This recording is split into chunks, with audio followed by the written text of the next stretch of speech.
Welcome! Last week we watched a viral video on body positivity and it sparked quite a conversation. But this week I want to go deeper, not just react, but really challenge some of the ideas of that movement. Let's look at the counter argument and the psychology behind it. Today we will be watching a clip from this podcast called Modern Wisdom, and the guest he is on here today is a stand-up comedian called Tom Segura.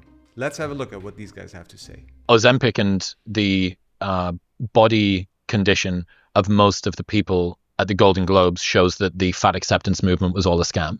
I hate the fat acceptance. The moment that you...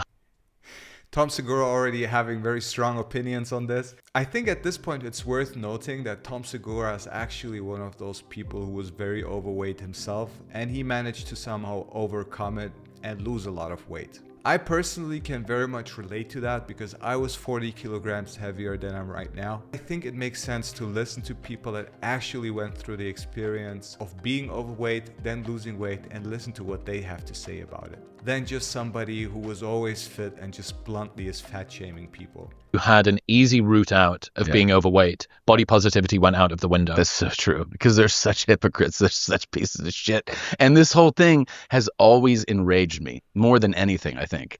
I think because of the fact that I've struggled with it, and I had to deal with the fact that I hated the way I felt or looked, or, you hate that your genetics are the way they are, or whatever it is. But I also think part of it's just being a guy, and that, like, guys talk to each other differently. Like, I played sports, and you just get used to someone being like, okay, fat ass. And you're just like, fuck you. That's just like the way dudes talk to each other. And this whole idea that...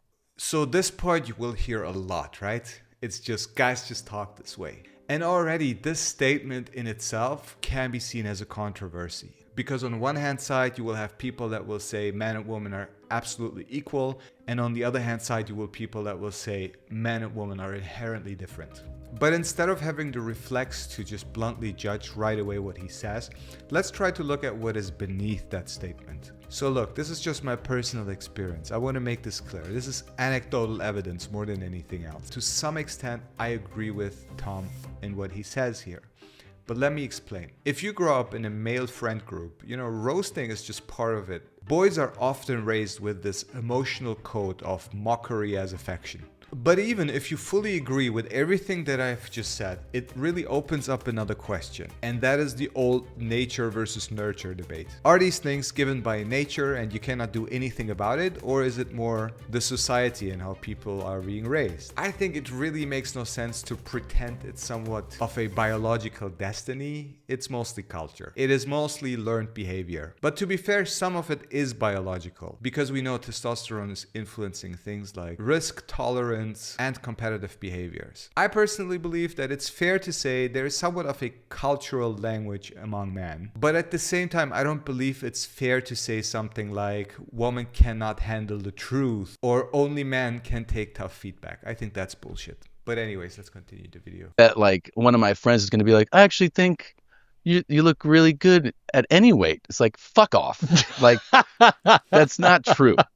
And that's what people started to do. Like, I remember this one post where it was like Adele, and they showed her like at her heaviest, and then she'd lost a bunch of weight. I don't know how she lost the weight, but she lost a bunch of weight, and she looked great. And it was just filled. Everything was just filled with, I think she looks great in both. And it's like, no, don't. Why are you saying that? That's not true.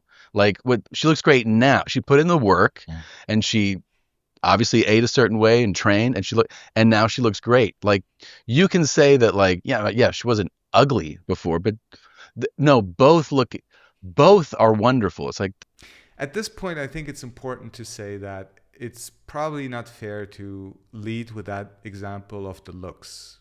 But then, to be fair, I think he's just making an example. This is beauty just at any size. This is just nonsense. It's weird with what people are doing, especially with the fat acceptance, body positivity thing. Like, you don't want to fucking lambast or castigate or be mean to people that are overweight and that are trying. No. But also removing any sort of judgment on what is better or worse for you, just that's bad for them. But there's this idea from Isaiah Berlin called the inner citadel, and it's basically, if you can't get what you want, you have to teach yourself to want what you can get. Mhm. So you sort of retreat into this. So That's very interesting that he comes up with that example. The inner citadel is what happens when the outside world doesn't give us what we want. So we retreat inward to create new values to feel better about it. Like, you cannot get the job, well, the company was shitty in the first place. You cannot lose weight, well, it's body positivity. And to be clear, Isaiah Berlin is not saying that it's a bad thing to reflect inward, because sometimes we need that. So imagine that you believe in the idea that you can only reach happiness if you earn so much money that you can buy yourself a huge villa at the ocean.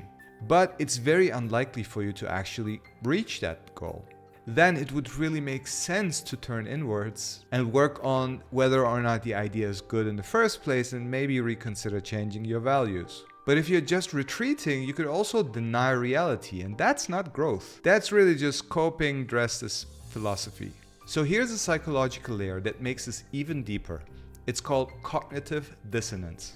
That is that uncomfortable feeling when your actions don't match with your values. Like, you believe health is important, but you're not healthy. That gap hurts. So instead of changing the actions, like eating healthier and move more, people change the underlying belief. They say something like, well, actually health is a social construct. The BMI is fatphobic and doesn't make sense because it was a mathematician and not a physician coming up with it. There's actually a famous fable called The Fox and the Grapes. The fox wants the grapes from the trees, but he cannot reach it. So he says, well, they're probably sour anyways. That's the OG body positivity defense mechanism.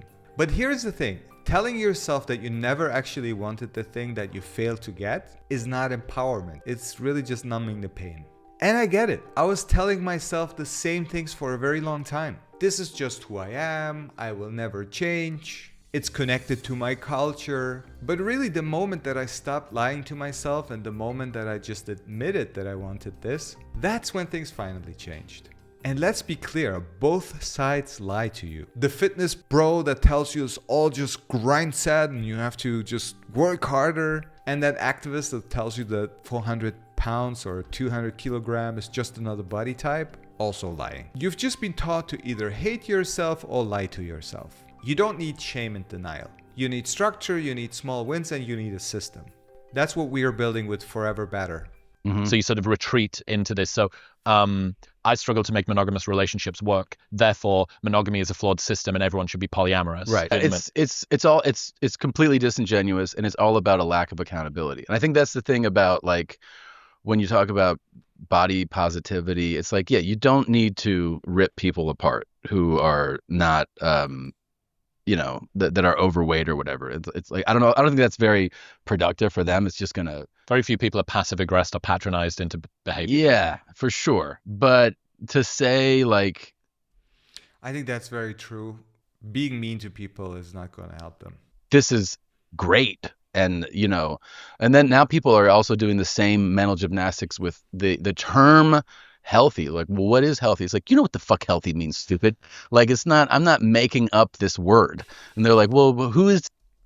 I think Tom Segura watched the same video that we watched last week with that lady called Virgi Tovar, because that was one of her arguments. She was saying something like, what even is health? And oh, how can a doctor tell me what health is? And the BMI was invented by a mathematician from the 1700s. Well, you have a master's in human sexuality studies. Like, what is that even? And how can you say that a doctor is not credible, but somebody who has a master's in human sexuality studies for some reason is more credible to define what health is than a doctor? I'm not sure about that. To say what is healthy. Well, we actually have a pretty good idea of what is healthy. So if your cholesterol is fucking 600, you're not healthy. Like, why are we pretending? Mm-hmm. But people want you to go, yeah, but like, I can't believe a doctor is going to tell me if I'm healthy. You're like, that's the job, stupid. Like, exactly, that's what I'm saying. That's what he's supposed to do. They're telling you that this is not good. People who were fat had a problem with Ozempic because it was sort of denying their right to exist, and it was this, yeah. But then there was a bunch of people. What? Who says something like that?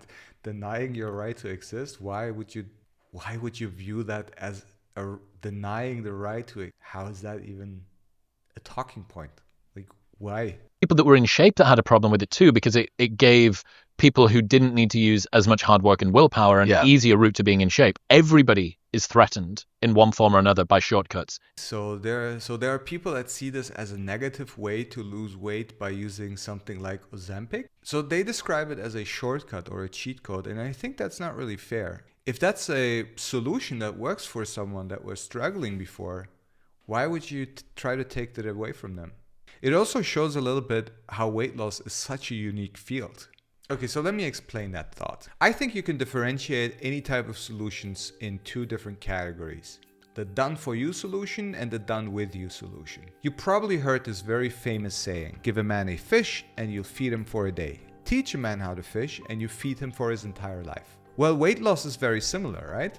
If tomorrow you invent a surgery that just simply removes all the fat that a person has, you can simply cut it away, but you will not get rid of all the things that actually made that person overweight in the first place. Ozempic somewhat falls into that category. The downside of that, obviously, is that it only really works when you're using the medication. On the other hand side, the done with you approach would be anything that helps the person to keep the weight off, but the person still has to go through the transformation themselves. I personally think that it's a good thing to try to combine these two approaches. And that's ultimately what I'm doing with Forever Better. You lose weight with a shake-based diet, and during that time you're taking a break from all the things that you're struggling with to consume in a moderate way. You can actually start learning the behaviors and change the things in your life that will make you manage your weight long term. Ozempic, I personally think, is a great solution for some people. But the reason why I personally prefer a shake-based diet with the shakes of Nupo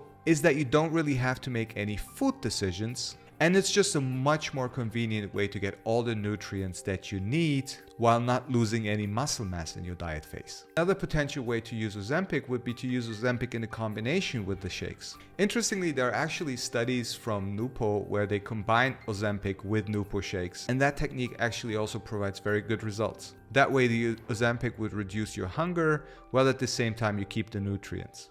You look at someone who's in shape and you go, wow, that's good. I feel some sort of sense of like warmth and trustworthiness. It's because it's a reliable signal of what they've done to have to get there. Exactly. Whereas now you just think, hey, are you hardworking and consistent, or have you got a prescription for Ozempic? Yeah, exactly. Yeah, that is a thing that people do, and it's like, especially you see somebody. I think the important thing is they just manage to reach their goals. It's not so important if they took the hard way or the easy way. It's a little bit like saying, oh, well, you got from A to B, but how do you dare to take a car? You should always walk. Otherwise, it's not real. Somebody who has never done anything before, and then they drop weight, and then they go, yeah, you kind of look at them like, oh, you did the cheat code, and then you kind of dismiss them as. I bet you also take cheat codes for everything in your life every day, like riding a car or having a fridge. So you just go like, oh, you're a shortcut person.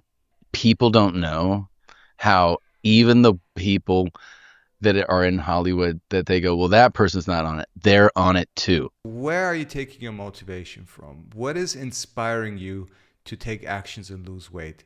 Because Hollywood really is an illusion, and you should just be aware of the fact that when you get inspired by something in a magazine or something you see on TV, oftentimes it's just a simulation. It's not real. They don't want to be seen. They don't want the perception to be that they took a shortcut. Or that I wonder if that'll change. People are coming out online, fitness influencers and stuff like that. They will do everything to keep up the illusion. We should just all be aware that it is the illusion, and we should not fall for it. Bullshit anyways, right? It's all a fugazi. It's all people are wearing makeup. They've got special lighting. It's all bullshit, but none of them want to talk about it. And it's pervasive. It's so incredible how many are doing it. I gotta say, I found this video super interesting to just hear the counter argument to the whole movement. I think it's very much worth listening to people that have gone through the experience of losing weight, and also to listen to some other overweight people to hear what they say about that. But look, no matter if it's the tough love of a guy's locker room or you looking for emotional validation on Instagram, we are all really just trying to make peace with who we are. But peace Peace and long-lasting peace is not built on lies. Telling yourself that health doesn't matter, saying that you never wanted it anyways, this is just the culture that I've been raised in, that's not peace. And you are not broken.